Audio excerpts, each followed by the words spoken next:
evening po, Senator. Good evening, Rolex. Ang katanungan ko po ay tungkol sa power. Oh, no. Alam niyo po, yung IPIRA, hinati yung bansa natin. Electric Power Reforms Industry Act, IPIRA. Ngayon po, ganito. Recently, ang Malacanang po ay naglabas. Pinirmahan ng Pangulo, Executive Order 164, adding nuclear power to the energy mix. And among others, to study the viability kung pwede pa natin i-operate yung BNPP at ang iba pang mga facilities para sa paggamit ng nuclear energy. Pwede mo malaman kung ano yung isip nyo po tungkol dito? Kasi po mangyayari sa sunod na termino, ang 18 milestones. Ito po yung unang hakbang lamang. Marami talagang pinag-uusapan. Energy is hard. Ito, aaminin ko sa inyo, talagang pinag-aaralan ko, napakahirap ayusin. Dahil nga, yung ating sistema, the IPIRA law, marami talaga nakakontain dyan na kailangan pag-aralan ulit. Because ang reklamo sa buong bansa, both na consumers lamang at saka yung mga negosyante. Kasi lagi natin napapag-usapan mga foreign investors na nagre-reklamo sa power, pati local investors. Kaya ang investment sa Pilipinas is not capital intensive. Yung mga investment sa Pilipinas short term lang, kuminsan hot money lang ang pumapasok, pasok-labas lang yan. It doesn't build anything. So that is it. It is a major problem. At kung titignan natin ang mga projection sa pangyayari. Ngayon, just as a perfect example, narinig na siguro naman ng lahat, na sinasabi na baka sa eleksyon magkakaroon ng brown-out. Kaya dahil nasa gitna na tayo ng summer, ng tag-araw. Kaya yan ang maliwanag na maliwanag, kulang na talaga ang power supply doon sa ating requirements. At saka, yung idadagdag pa dapat natin para makapag-industrialize tayo na mabuti. Kaya it's something that has to be attended to. In other words, kailangan natin lahat. Kailangan natin lahat ng makuha natin na power sources para mabigyan tayo ng mas mura at mas malawak at mas reliable na power supply. Ngayon, maaari nating i-expand yung ating hydro, i-expand natin yung ating geothermal, but there's a very simple idea when it comes to the energy sector. It's something called the base load. The base load is the load that never goes away. The demand that never goes away. Kahit gabi, kahit araw, ito na yung mga planta na nagpapatakbo. So that base load has to be satisfied. Kaya kung hindi umiihip ang hangin, paano yung wind power? Kung gabi, paano yung solar power? Kailangan pa rin nung traditional. Ngayon, doon tayo mamimili.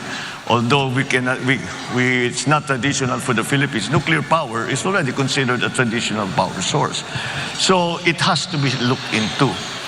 Yung sa BNPP, nag-offer na, because if you, ang Korea has, I believe, 5 sister plants to the Westinghouse plant in BNPP.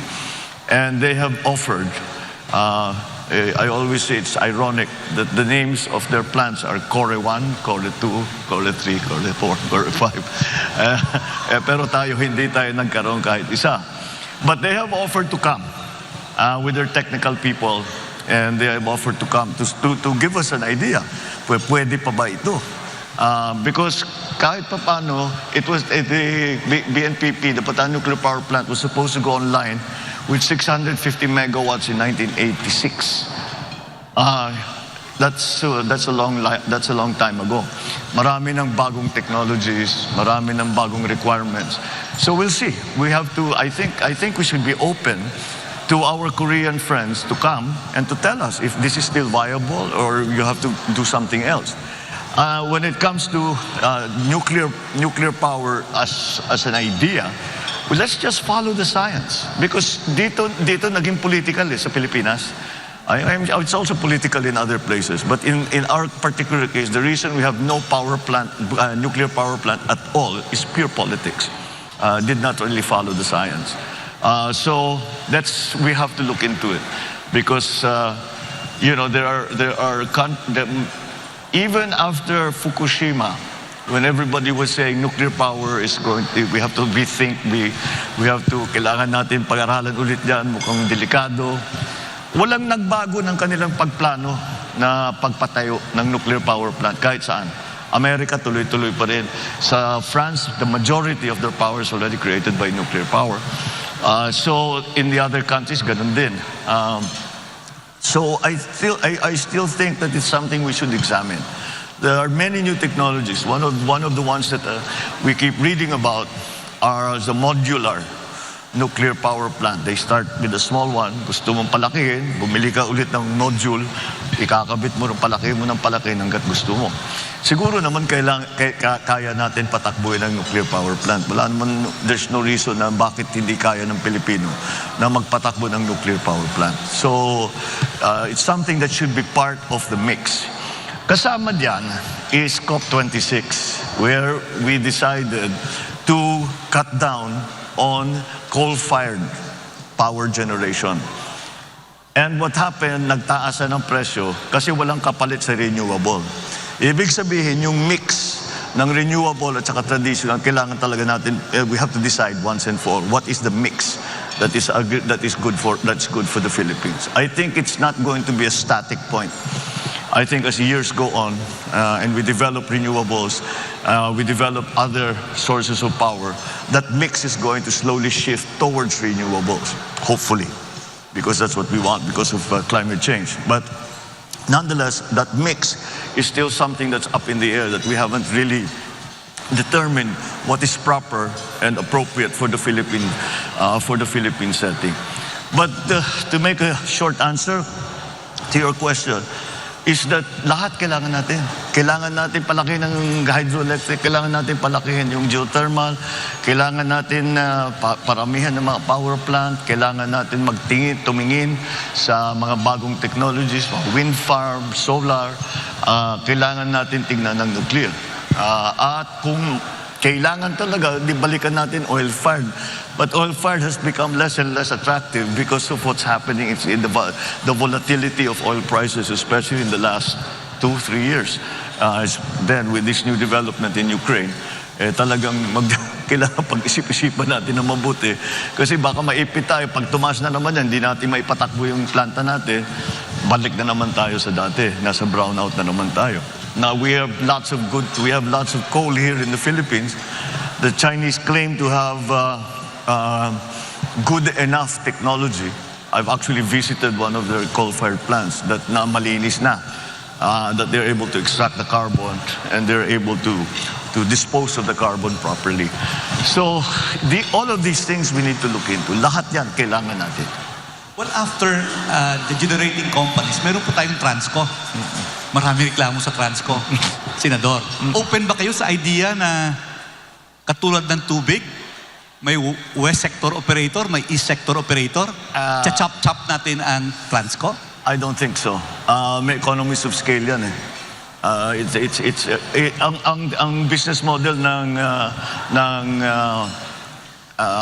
high tension na delivery na ginagamit ng Transco is the same as a tollway. You maintain the tollway, you collect toll, and that's how you pay for what you build.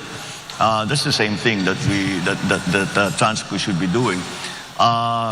Yun lamang siguro na hindi sapat. Sa amin lang, marami kaming pangangailangan dyan sa Transco. We were hoping to build a high-tension cable from Ilocos Norte to directly export the power we are producing via windmills directly to Manila because that's where the demand is. And it's more profitable for us. But hanggang ngayon, hindi pa nangyayari. And I'm not sure, I'm not privy to the board meetings and the discussions going on in Transco. So I do not know quite why wala pa yan. But yes, it really should be a simple operation na kaya madali lang naman patakbuhin dapat yan. Kaya pag-aralan natin kung bakit nagkakaganon. You mentioned EPIRA. We have to look back at EPIRA. I think EPIRA might already have at least certain provisions in EPIRA are already obsolete. Maraming salamat po sa panonood. Kung nagustuhan mo ang video ay pa-click naman po ng like at mag-subscribe na rin po nang sa ganon ay palagi ka pong update sa mga bagong video na i-upload ko. God bless and stay safe.